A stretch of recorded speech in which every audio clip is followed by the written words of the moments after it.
आजाद bulletin India आप देख रहे हैं और इस एपिसोड में आप देखेंगे अमेरिका की ईरान के खिलाफ न्यूक्लियर तैयारी, जॉर्डन हुकूमत का सरेंडर, हमास की अरब लीग और ओआईसी से अपील, गजा की 1.8% आबादी शहीद और इजरायली मिनिस्टर बेन गुविर का खतरनाक प्लान।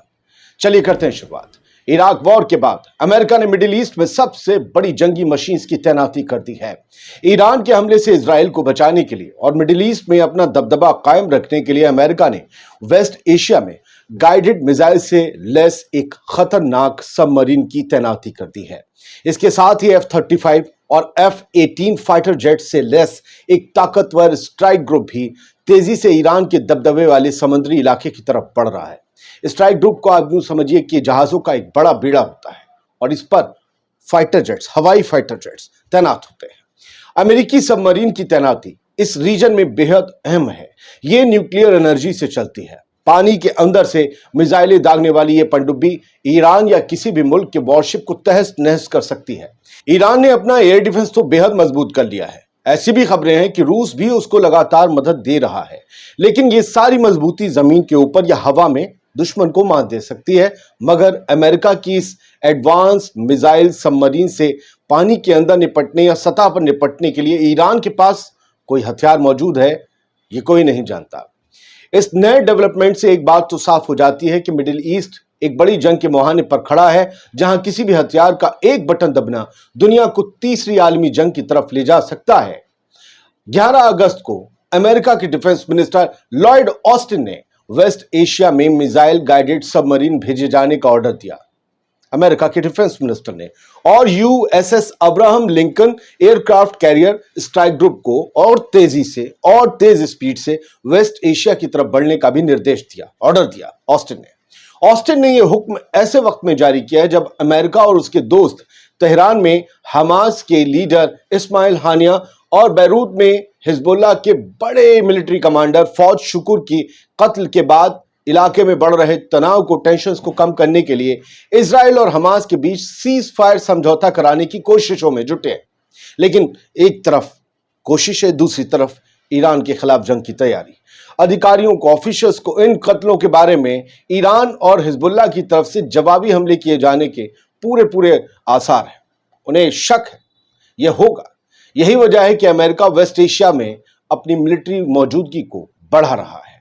अब ये जो गाइडेड मिसाइल सबमरीन की जो बढ़ रही है, जो तैनात हुई है, उसकी ताकत क्या है वो समझिए। न्यूक्लियर एनर्जी से चलने वाली अमेरिका की ये सबमरीन दूरी तक, बड़ी दूरी तक सटीक मिसाइल हमला करने की कुव्वत से लैस है।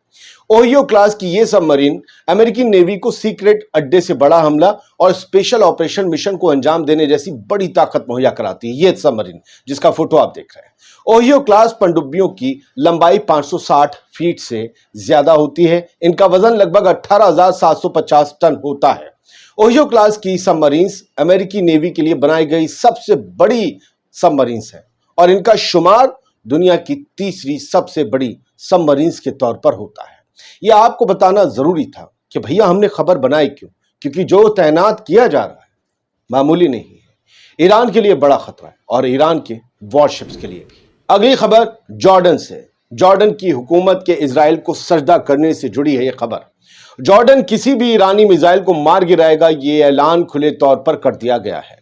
रिपोर्ट्स के मुताबिक जॉर्डन ने ऑफिशियली इजराइल और तमाम अरब ममालिक को यह इन्फॉर्म किया है कि वो रीजन में जंग छेड़ने वाले किसी भी मुल्क को अपने हवाई क्षेत्र यानी एयर स्पेस का इस्तेमाल करने की इजाजत नहीं देगा और उसके आसमान में घुसने वाली किसी भी ईरानी मिसाइल को मार गिराया जाएगा।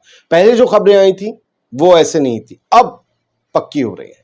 जॉर्डन हुकूमत ने हाल ही में कहा था कि किसी भी मुल्क की फौज को किसी भी तरह के हालात में अपने एयर स्पेस का इस्तेमाल करने की हमारी इजाजत नहीं होगी, हम नहीं करने देंगे। और जॉर्डन के जो विदेश मामलों के मिनिस्टर हैं अमान सफादी, उन्होंने इस बात पर जोर दिया कि उनकी फौज अपने एयर स्पेस का वॉयलेशन करने पर या वॉयलेशन होने पर उसकी हिफाजत करने के लिए तैयार है पूरी तरीके से, और वो जॉर्डन को जंग के मैदान में बदलने से रोकेगी। चलिए बढ़ते हैं आगे।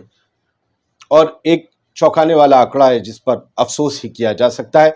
फिलिस्तीनी केंद्रीय सांख्यिकी ब्यूरो यानी कि Palestinian central bureau of statistics PCBS ان کی طرف سے اتوار کو آنکڑا جاری ہوا۔ اس کے مطابق 7 اکتوبر سے غزہ میں جو اسرائیلی حملے شروع ہوئے ان میں 39,000 سے زیادہ لوگ مارے گئے ہیں۔ یہ علاقے کی کل آبادی کا، غزہ کی کل آبادی کا لگ بھگ 1.8% ہے، 1.8%۔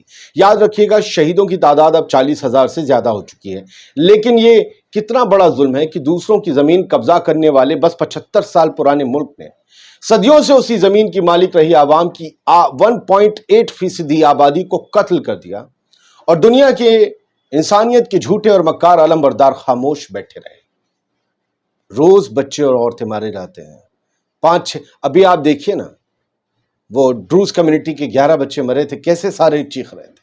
غزہ میں روز بچے مرتے ہیں، کچھ نہیں، ہتھیار الٹے بھیجے جاتے ہیں۔ بڑھتے آگے، یونائٹڈ کنگڈم، جرمنی اور فرانس کی لیڈرز نے غزہ میں جنگ کو ختم کرنے اور ہیومینیٹیرین ایڈ کو فوراً اس کی ڈیلیوری کنٹینیوس کرنے کا مطالبہ کیا ہے اور اس کو سپورٹ بھی کیا ہے کہ بھائی یہ ہونا چاہیے۔ آج یہ بیان جاری ہوا ہے منڈے میں، اور جوائنٹ بیان میں ان 3 ویسٹرن ملک نے 10 مہینے سے جو جنگ چل رہی ہے اسے ختم کرنے کے لیے لوگ جو سمجھوتا کروانے کی ڈیل کر رہے ہیں، جیسے امریکہ، قطر اور مصر، ان کی نئی کوششوں کو سپورٹ کیا ہے، اس کی تعریف کی ہے۔ بڑھتے آگے، فلسطینی ریزسٹنس موومنٹ حماس نے عرب لیگ اور اسلامک سہیوگ سنگٹھن، جسے آپ OIC کے نام سے جانتے ہیں، ان دونوں آرگنائزیشن سے غزہ میں اسرائیل کے جاری جینوسائیڈ پر ایک ایمرجنسی میٹنگ بلانے کے لیے ان سے کہا ہے، مطالبہ کیا ہے، اپیل کی ہے۔ اس میں کہا گیا ہے کہ ایک فیصلہ لیں، ٹھوس فیصلہ، اور اس کی ٹھوس فیصلہ لینے کی ضرورت پر زور بھی دیا ہے حماس نے۔ کہا ہے کہ غزہ پٹی میں اس سے ہمارے لوگوں کے خلاف اگریشن اور جاری جینوسائیڈ کو روکا جا سکے گا، اور زائنی حکومت کو، اس آکوپیشن فورس کو جو ہے اس کے پولیٹیکل اور ڈپلومیٹک جو ریلیشنز دنیا کے ساتھ وہ ختم کیے جا سکیں گے۔ اس کا مطالبہ کیا گیا ہے کہ اسرائیل سے آپ رشتے ختم کریں، تبھی غزہ میں امن آئے گا، ورنہ نہیں آئے گا۔ اسے لگ رہا ہے وہ جو کچھ کر رہا ہے کوئی، سب تو خاموش ہے، بیٹھا رہنے دو۔ 2-4 خبریں اسکرین سے۔ اس ویڈیو کو میں دیکھ کر رویا، آنسو آ گئے۔ آپ بس اس کا اسکرین شاٹ دیکھیے، آپ کو دکھے گا ایک برقعے میں، حجاب میں ایک عورت ہے، وہ ملبے میں نیچے جھانک رہی ہے۔ اصل میں یہاں کبھی اس کے رشتہ دار کا گھر تھا، اور جو ملبے میں تبدیل ہو گیا، یہ آوازیں دے رہی ہے، اپنے ہر ایک رشتہ دار کا نام، بچوں کا نام پکار رہی ہے، کسی کی تو آواز واپس آئے تاکہ پتہ چلے کوئی زندہ بچا یا نہیں بچا۔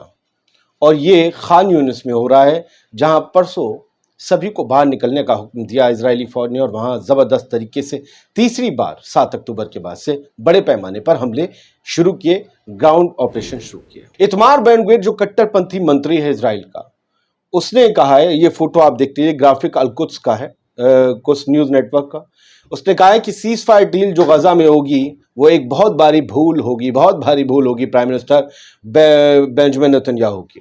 اور یہ کہتا ہے کہ ہمارے قیدیوں کو، اگر آپ سوچتے ہیں آپ ڈیل سے کر پائیں گے، نہیں، اگر ہمارے قیدیوں کو واقعی آپ کو آزاد کروانا ہے تو آپ کیا کریں، ملٹری پریشر بڑھا دیں، یعنی اور حملے تیز کر دیں فلسطینیوں پر غزہ میں۔ اور وہ کہتا ہے کہ اگر ہم نے ان کی تیل کی آپورتی بند کر دی، جو ہم فیول بھیجتے ہیں اسپتالوں یا گاڑیوں کے لیے، وہ بند کر دیں گے، ایک ہفتے کے اندر within a week they would be on their knees, ایک ہفتے کے اندر وہ اپنے گھٹنے پر آ جائیں گے۔ آخر میں وہ کہتا ہے وی اسٹاپ، اگر ہم نے ان کے ایڈ والے ٹرک، کھانا پینا، دوائیاں، یہ سامان روک دیا تو 2 ہفتے کے اندر وہ گھٹنے پر آ جائیں گے۔ یہ نہیں جانتا 10 مہینے سے غزہ کو اس کی ضرورت کا 5 سے 10% حصہ بھی کھانے اور تیل یا دوائیوں کی شکل میں نہیں مل رہا، لیکن وہ قوم 10 مہینے سے زندہ ہے، وہ زندہ رہے گی کیونکہ وہ مالک ہے، انہیں سروائیو کرنا آتا ہے، اور ان جیسوں کو تو دنیا ذلیل کر رہی ہے، ان کے جو دوست ملک ہیں وہ بھی۔ اور یہ خان یونس کا حال ہے، بلکہ خان یونس کے برابر میں جو ایک حماد بستی ہے اس کا ہے۔ دیکھیے کیا بچا ہے، ٹرک کے ٹرک جا رہے ہیں، سارے لوگ اپنے تمبو کنات گھر چھوڑ کر جا رہے ہیں، اور یہ سب لادے ہوئے سامان، کیونکہ جہاں یہ تھے وہاں اسرائیلی فوج نے کہا کہ ہم جا کر حملے کریں گے۔ کسی کی ویل چیئر لدی ہوئی ہے ٹرک میں، کوئی سر پہ اپنے رکھ کر جا رہا ہے وزن، پھر کہیں آپ کو دور سے ایک لانگ شاٹ دکھے گا، سب تمبو کا نہ تو کھڑ رہے ہیں. یہ روز کی زندگی ہو گئی ہے, یہ روز کی زندگی ہے ان لوگوں کی. فی الحال اس ویڈیو میں اتنا ہی, امید کرتے ہیں آپ کو ٹھیک لگی ہوگی کوشش. سلامت رہیے, خوش رہیے. یہ QR کوڈ ہے ہمیں سپورٹ کرنے کے لیے ہماری ٹیم کو, اور اگر آپ چاہیں تو اسے اسکین کر سکتے ہیں. Thank you.